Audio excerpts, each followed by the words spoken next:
bonjour à tous. Bon, je ne sais pas si je dois me réjouir d'être un monument, je dirais que ça m'inquiète un peu. Comment ça veut dire qu'on a un monument, ça sent vite le monument funéraire quand même, donc c'est un peu terrible. Bon, mais écoutez, c'est ainsi. En tout cas, merci beaucoup Jack et Guillaume Bertinand de votre invitation. Moi, je suis ravi d'être ici pour tout un tas de raisons. D'abord, ça m'a donné l'occasion de rencontrer Guillaume Bertinand que je ne connaissais pas, de revoir Jack Vernon que je connais très bien, que je n'avais pas vu depuis quelques années. Et puis, comme Mathilde Icard, ça m'a donné l'occasion en avant-première, je crois qu'on fait partie des Happy Few, qui avons pu lire l'excellent ouvrage de Guillaume et Jack sur l'absentéisme. Voilà, dans lequel j'ai beaucoup appris, enfin qui est vraiment limpide, tout à fait intéressant et dont je recommande très largement la lecture. Voilà. Donc je suis très content de venir participer à ces échanges autour de l'absentéisme. Je mets tout le monde à l'aise, hein. Je suis, je pense, comme tout le monde dans cette salle, à la fois très intéressé évidemment par la question de l'absentéisme et très largement dépassé par cette question, enfin, qui est évidemment importante, mais d'une complexité tout à fait redoutable. On sait que c'est important, on sait qu'il faudrait prévenir durablement, mais la grande question, c'est évidemment comment faire, par quoi on commence, quel levier on agite, et c'est évidemment d'une complexité absolument incroyable. Donc je me contenterai pour introduire cette journée, non pas évidemment, comme l'a dit Guillaume, nous proposer des recettes, des trucs, des solutions, malheureusement je n'en ai pas, mais peut-être simplement de vous partager quelques résultats de recherche, de nos recherches avec mon équipe de Nantes, et puis quelques propositions.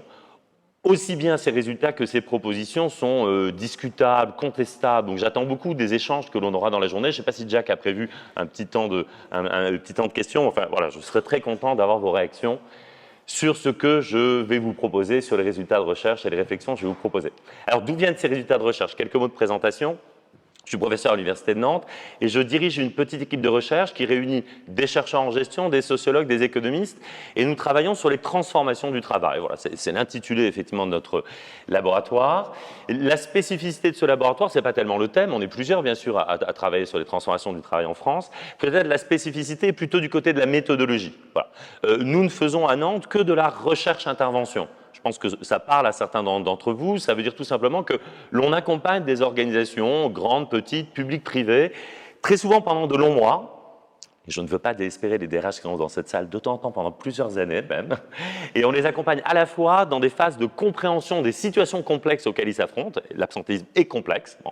Donc à la fois dans les phases de compréhension, et on construit avec les acteurs des diagnostics, mais aussi et surtout, et c'est vraiment ce qui nous intéresse, dans des phases de transformation, d'action, de transformation de l'organisation. Voilà. Ça nous intéresse en tant que chercheurs tout simplement parce que l'on se rend compte qu'on ne comprend jamais mieux une organisation que lorsqu'on essaie de la transformer. Vous savez, quand on essaie de faire bouger les lignes, on fait apparaître des fonctionnements profonds, des résistances profondes, des problèmes profonds que l'on n'avait pas vus dans la phase de diagnostic. Voilà. Et donc intervenir, vous voyez bien le pari scientifique, intervenir, ça crée de la connaissance scientifique. Ça permet d'aller au-delà du diagnostic. Voilà. Donc on intervient effectivement dans tout un tas de milieux, rarement directement sur la question de l'absentéisme. C'est arrivé une ou deux fois, mais en général plus largement, il y a deux thématiques qui nous font beaucoup entrer dans les organisations, dans lesquelles nos interlocuteurs sont souvent le binôme DRH, direction générale. Ces thématiques sont plus larges que l'absentéisme, et l'absentéisme en fait partie, bien sûr. On intervient très souvent sur deux thématiques qui ne vous surprendront pas. Sur le grand dossier santé, qualité de vie au travail, dont évidemment l'absentéisme est une des dimensions très importantes, dans lesquelles il n'est pas rare que les DRH mettent aussi un peu et de plus en plus la question de l'engagement des collaborateurs, vous savez, cette fameuse question de l'engagement des collaborateurs. Donc ça, c'est un premier dossier.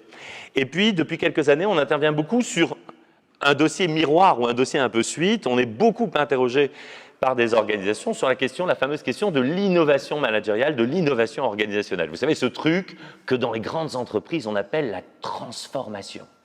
Vous savez, quand un directeur des ressources humaines se voit ajouter le T de transformation à son titre et qu'il devient DRHT, il est au bout de sa vie, quoi. On ne pouvait pas lui faire plus grand hommage.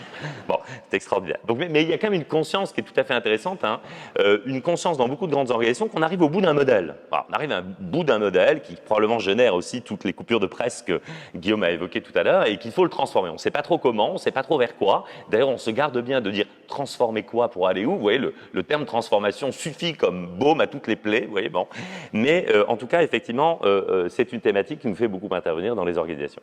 Alors, j'ai pas beaucoup de temps, venons-en directement à cette problématique de l'absentéisme. Bon, Partageons quand même deux, trois réalités qui sont banales, mais qui sont importantes. Bien sûr, la question de l'absentéisme, c'est une question qui, bien entendu, est une question complexe. On ne sait pas comment agir. Pourquoi? Parce qu'on a du mal à discerner clairement quelles sont les causes de l'absentéisme et donc quels sont les leviers sur lesquels il faudrait agir.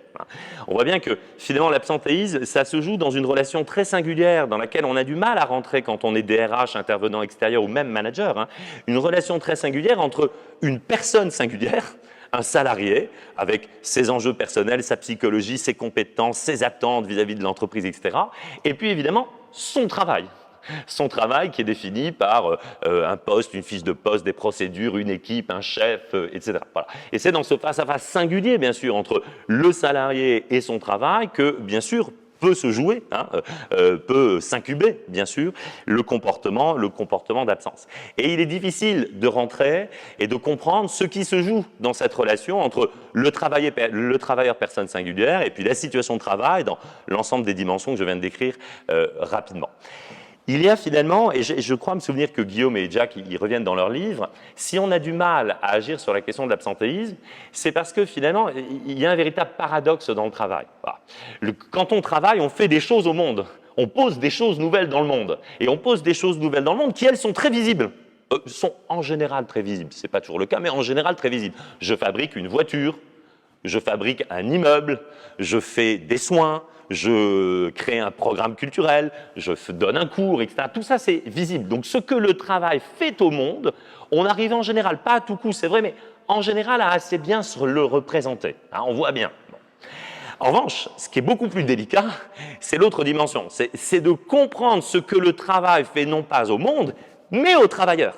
Et ce que le travail, évidemment, fait aux travailleurs, ça c'est très difficile, évidemment, à percevoir. Ça suppose d'entrer dans cette relation singulière entre le travailleur et son travail. Bon. Et ça, c'est très peu visible.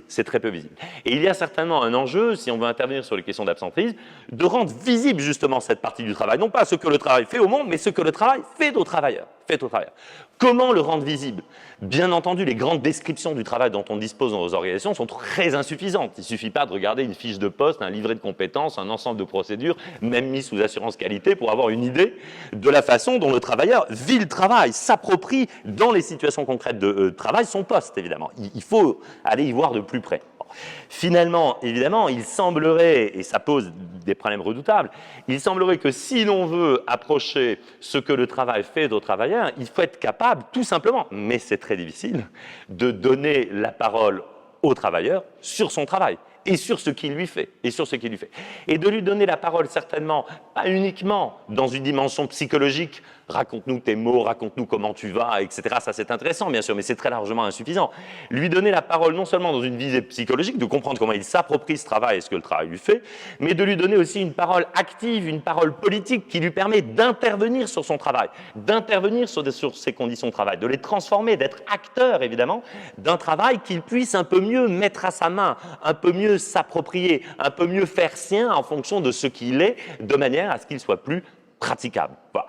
Donc il y a un enjeu, me semble-t-il, de prévention durable de l'absentéisme dans cet acte de tout bête qui consiste évidemment régulièrement à donner la parole aux travailleurs et aux équipes sur la façon dont effectivement ils s'approprient leur travail et dont ils vivent leur situation de travail concrète.